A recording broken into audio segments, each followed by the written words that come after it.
Me fue infiel en mi cama, en mi casa y mientras yo trabajaba. Así que grabé todo y se lo envié a su madre. Lo sé, suena brutal. Pero si escuchas mi historia completa, quizás entiendas por qué lo hice. Quizás incluso pienses que me contuve. Porque no hay traición más cruel que la que se cocina lentamente, día a día, en el lugar donde uno debería sentirse más seguro. Y porque a veces, la mejor venganza no necesita gritos, solo testigos. Mi nombre es Samuel, tengo 35 años y durante los últimos 4, viví con Mariana. Una mujer que, en su momento, creí que era el amor de mi vida. Vivíamos en un departamento pequeño pero acogedor, que yo mismo había comprado antes de conocerla. Lo remodelé con mis propias manos.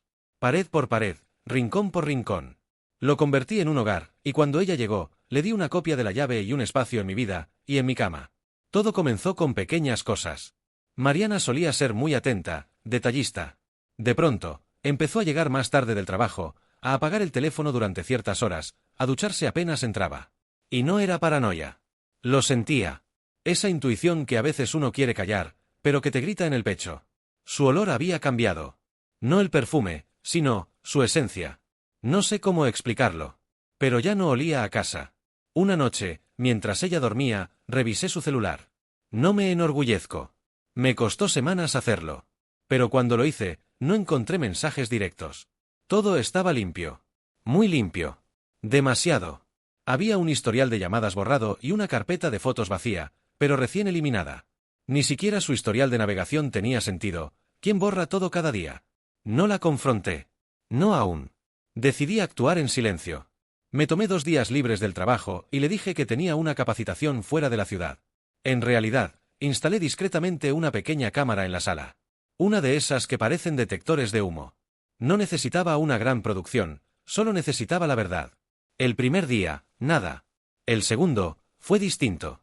Eran las 3 de la tarde cuando vi la notificación en mi teléfono. Movimiento en el área grabada.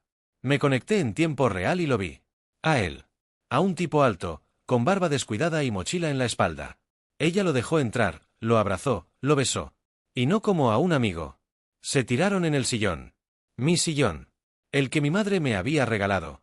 Luego fueron a la cocina, y después, a mi habitación. Apagué el celular. Esa noche, ella volvió con una sonrisa. Me preguntó cómo me había ido. Me abrazó.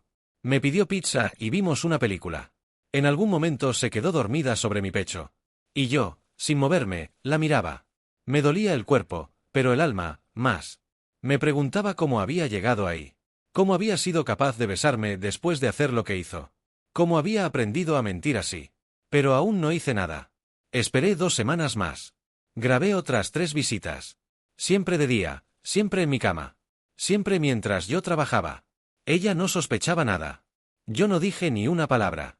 Cocinaba, limpiaba, hablaba con ella, hacíamos el amor como si todo estuviera bien, pero dentro de mí, algo se había roto. Cuando estuve seguro de tener suficiente, edité un vídeo con las grabaciones. No para mí. No para la policía. No para subirlo a internet.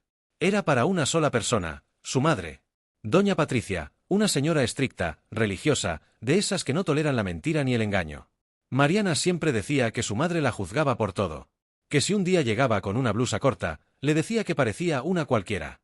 Que si llegaba tarde, le decía que las mujeres decentes no andan en la calle de noche. La ironía me parecía perfecta. Copié el vídeo en un USB, lo metí en un sobre y lo acompañé con una carta que decía: Señora Patricia, usted siempre quiso saber cómo era realmente su hija. Este vídeo es solo una parte. Decida usted qué hacer con él. Yo ya hice lo mío. Samuel. Lo dejé en el buzón de su casa una mañana, muy temprano. Nadie me vio. Nadie me escuchó. Esa misma noche, Mariana me escribió desde el trabajo que su madre le había llamado gritando. Que estaba furiosa, que la insultó, que le dijo que era una vergüenza para la familia. Que había visto algo terrible. Mariana no sabía que había visto su madre. Yo sí. Cuando llegó a casa, Mariana estaba destrozada. Lloraba, temblaba, me pedía que la ayudara a entender por qué su madre estaba así. Me miraba con ojos rojos y manos desesperadas. Yo solo la abracé. Y le dije: no sé, amor, a veces los padres descubren cosas que no quieren aceptar. Después de eso, todo se desmoronó. Su madre dejó de hablarle. Su amante desapareció. Mariana entró en una espiral de paranoia, creyendo que alguien la estaba vigilando.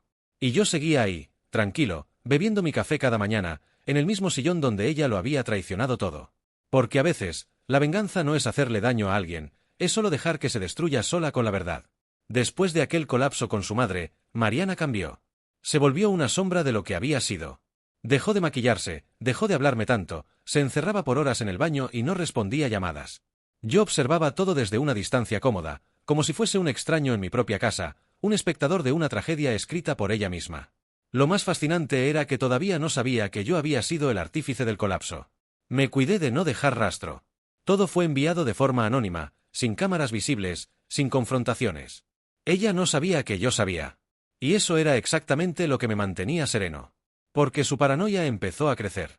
Un día me preguntó si creía que alguien la estaba siguiendo, si acaso sus redes habían sido hackeadas. Me limité a fruncir el ceño y responder con un simple: ¿tú qué has hecho que temes tanto ser observada? No hubo respuesta. Empezó a sospechar de sus amigas. De su hermana. De una prima lejana. Decía que alguien la quería destruir, pero nunca pensó que quien dormía a su lado era quien había sostenido los hilos de su caída desde el principio. Esa era mi pequeña obra maestra, un castigo sin golpes, sin insultos, solo con verdad y silencio. Una noche, la escuché llorar en la sala. Fui a verla. No para consolarla, sino para mirarla. Tenía el control remoto en una mano y el celular en la otra. En la televisión, estaba pausado un episodio de una serie cualquiera. En el celular, un mensaje sin abrir de su madre: «Me das vergüenza. No quiero verte». Se me ocurrió preguntarle suavemente: «¿Quieres que hable con ella por ti?». Ella me miró con unos ojos que parecían más vacíos que culpables, y susurró: «No. No tiene caso. Todo está destruido». Yo solo asentí. Y entonces ocurrió algo inesperado. Mariana, en medio de su culpa, trató de recuperarme. Como si pudiera borrar todo lo que había pasado. Empezó a cocinarme. A llamarme amor con más dulzura. A besarme más lento, más intencional. Incluso me compró una camisa nueva y me propuso irnos de viaje para reiniciar las cosas. Yo fingí sorpresa. Fingí gratitud. Y le dije que lo pensaría. Esa misma semana, mientras ella dormía, borré todo de la memoria del dispositivo donde tenía las grabaciones. No porque quisiera perdonarla, sino porque ya no me interesaba. El castigo había sido suficiente. La soledad, el rechazo de su madre, el abandono del amante. Ya no quedaba nadie de quien pudiera sostenerse. Solo yo, y yo ya estaba empacando. No se lo dije de frente. Una mañana me levanté antes que ella, preparé café, y dejé una nota sobre la mesa. No necesitas buscarme. Ya tenías a alguien más cuando aún me tenías a mí. Ahora no tienes a nadie. Cuídate. Me llevé solo una maleta. Dejé los muebles, la cama, los cuadros, hasta el sofá traicionado. Todo lo que tenía un recuerdo con su nombre. Me sentí libre, no porque la hubiera abandonado, sino porque me había quitado la venda de los ojos. Había terminado mi papel. Y no necesitaba más escenas. Nunca me llamó. Nunca me escribió. Supe por un conocido que se fue a vivir con una tía fuera de la ciudad. Que borró sus redes. Que ya no quería hablar con nadie. Me dio igual. Yo no la odiaba. Ya no. Había logrado algo mejor que la venganza, el olvido con justicia. Porque a veces, lo más fuerte que puedes hacer con alguien que te rompe el alma, es dejar que el eco de sus propias decisiones la persiga en cada rincón donde alguna vez creyó que estaba a salvo. Y en ese eco, en esa casa vacía, tal vez todavía su madre mira el vídeo. Tal vez todavía escucha el silencio con rabia. Y tal vez Mariana aún se pregunta quién la destruyó. Pero yo ya no estoy ahí para responder. A veces me preguntan si me arrepiento. Si no hubiera sido mejor hablar, gritarle en la cara lo que hizo, confrontarla como hacen los hombres heridos en las películas. Pero no. Yo no quería ruido. Quería justicia. Quería que su conciencia la carcomiera lentamente, sin descanso, sin redención. Porque cuando alguien te traiciona en tu propia casa, en tu cama, mientras tú sostienes todo con amor y trabajo, no necesita un discurso. Necesita espejo. Y eso fue lo que le dejé. Un espejo lleno de memoria, de vergüenza, y de una verdad grabada. No sé si alguna vez se curará de lo que vio su madre. No sé si su madre alguna vez podrá volver a verla como antes. Pero sí sé que cada vez que cruce la mirada con cualquier mujer mayor, su cuerpo se tensará. Porque sabrá que alguien más ya la vio sin máscaras. Y esa es una cicatriz que yo no tengo que volver a tocar. Porque ya cicatrizó, en mí.